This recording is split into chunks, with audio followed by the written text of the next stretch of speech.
जिनके कुल थे 67 राजा महाराजा इस अवध की धरती पर पैदा हुए, वो पासी समाज अपने आप को दीनहीन समझता है। जिसके वंश में लाखन पासी बिजली पासी पैदा हुए, जिसके वंश में छीता पासी पैदा हुए, जिन्होंने 3 महीना 13 दिन तक गांजर में युद्ध लड़ा था।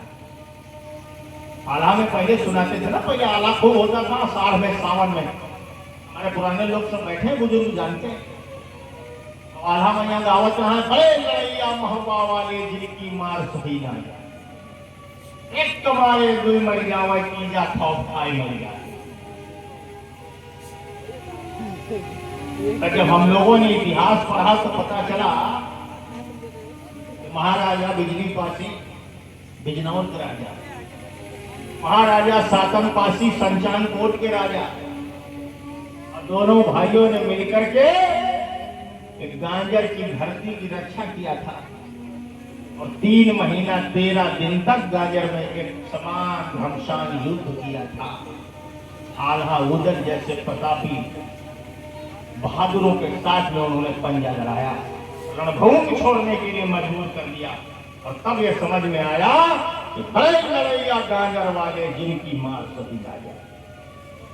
पासी समाज का इतिहास। तो जब कोई इतिहास को अपने जानेगा तब जानेगा ना। इसी पासी समाज में उदा देवी पासी पैदा हुई। हमारी माताएं पहले बैठी।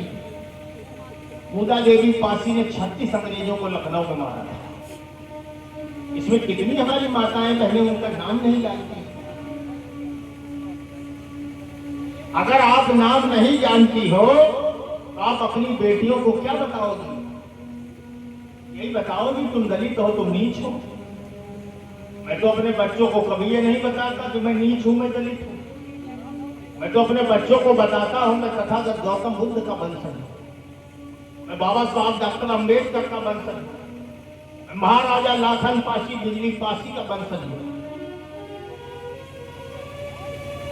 और आप अपनी पहचान को छुपाए छुपाए घूम रहे हैं। जो पासी समाज कभी राजा था, वो पासी समाज आज बेचारा रंग हो गया। क्या तुमने कभी ये जानने की कोशिश किया कि हम रंग क्यों हुए? क्या तुमने कभी इतिहास में पढ़ा है अंग्रेजों के द्वारा लगाया हुआ सीटीए कानून? क्या तुमने कभी पढ़ा है महाराजा सुहेलदेव पासी ने सैयद सलार मसूद गाजी की 1.5 लाख सेना को कैसे मारा था? इन माताओं बहनों और बेटियों की इज्जत को बचाने के लिए महाराजा सुहेलदेव पासी ने तलवार उठाई थी। और आपको पता है जब चितौरा झील पर उन्होंने तलवार चलाया था, इन मां बहनों का सिंदूर बचाने का काम किया था। ये विदेशी लोग जो आए थे, ये बेटियों को बहनों को घर से उठा ले जाते थे। और उसी समय पासियों ने सुअर पालना शुरू किया था। सुअर पाल करके अपनी बहन बेटियों की इज्जत बचाने का काम किया था। वो कौन भारत में अगर कोई है तो वो पासी समाज है। सुअर को पाल लिया, अपने दरवाजे पे बांध लिया, लेकिन अपनी बहन बेटियों को और समाज की बहन बेटियों की इज्जत को लूटने को नहीं दिया। ये थे महाराजा सुहेलदेव पासी।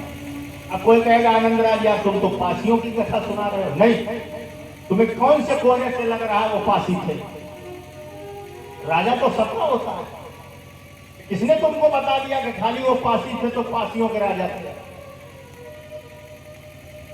राजा, महापुरुष, संत और गुरु इनकी जाति नहीं होती। तो जिस दिन अपना इतिहास आप जानेंगे, आप सोचे से जान जाएंगे। इसलिए मेरा निवेदन है कि आप यहाँ से कुछ लेकर जाएं, कुछ पाकर जाएं। खाली ऐसा न हो कि आप यहाँ बैठे और चले गए। माताएं बहनें हमारी बैठी हैं, मैं फिर कहूँगा कि अपने बच्चों को पढ़ने के लिए आप जरूर भेजिए। बीती ताही विसारी है, अब आगे की सुविधे। बाबा साहब की बात मानो, ज्योतिबा राव फूले की बात मानो, सावित्री बाई फूले की बात मानो, महामना राम स्वरूप वर्मा की बात मानो, ललई सिंह यादव की बात मानो, महापंडित राहुल सांतनायन की बात मानो। ब्राह्मण समाज में पैदा हुए थे। और मैं फिर कहूंगा सकल धान ना 22 पसेरी, सब ब्राह्मण एक जैसे नहीं होते। तो क्या सब चमार भी एक जैसे होते हैं? कितने चमार अभी जय भीम जानते रहे? कितनों को शर्म लगती है कि चौराहे पर कह देंगे, दूसरा सुन लेगा तो जान जाएगा चमारे है, तो का गांव से निकाल देगा, का देश निकाला हो जाएगा। सबको सब कहने की आजादी है यहाँ भाई। जयराम कहते हैं वो भी लोग इसी देश में रहते हैं, उनको कोई निकाल तो नहीं देगा। संविधान आजादी दे रहा ना, वो जयराम रहेगा। तो कोई जय भीम कहेगा वो भी तो इसी देश में रहेगा, कोई जय सरदार कहेगा वो भी इसी देश में रहेगा, अस्सलाम वालेकुम कहते हैं वो भी इसी देश में रहते हैं। ये तो भारत का संविधान आजादी दे रहा, और तुम आजादी फायदा नहीं उठा पा रहे हो, दुबके जा रहे हो। आप सोचिए, तो अपने बच्चों को नमो बुद्धाय जय भीम सिखाओ। ये तुम्हारा नारा है, ये तुम्हें मजबूत बनाने की शक्ति है। अभी हमारे जब तमाम लोग ही दुबक जाते हैं तो माताएं बहनें तो हमारी नमो बुद्धाय कहने में शर्माती है।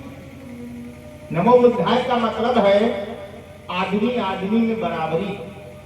भगवान बुद्ध ने कहा था मानव मानव दुनिया में बराबर है। ये नमो बुद्धाय उसी का नाम है। नमो माने नमन करना, बुद्धाय माने बुद्धि। जब हम नमो बुद्धाय करते हैं तो किसी आदमी को नहीं झुकते हैं, हम उसके ज्ञान को झुकते हैं। कोई चमार है तो हमने कहा नमो बुद्धाय, भैया तुम्हारे अंदर जो ज्ञान है उसको हम नमन करते हैं। कोई पासी है तो हमने कहा नमो बुद्धाय, भैया तुम्हारे अंदर कोई कला है, तुम्हारे अंदर कोई हुनर है, उसको हम झुक रहे हैं। और कोई बड़ी ऊंची जाति में पैदा हुआ, अब ये पौवा पहुड़ा है नाली किनारे, तो उसको थोड़े कहेंगे नमो बुद्धाय। तो अपना ज्ञान विज्ञान बेच के पहुड़ा, समझ रहे ना। तो सम्मान किसका करना है? ज्ञान का। ये बुद्ध जो है, बुद्ध का मतलब है ज्ञान। बुद्ध का मतलब कोई मना ही नहीं, बुद्ध का मतलब ज्ञान। और जितने जमीन की खपड़ी है सबके लिए ज्ञान है। कोई साइकिल पिंचर बनाओ तो हाँ तो ज्ञान ही है। अब कोई हमसे कह दे पिंचर बना दो, पता चले बनाओ बजा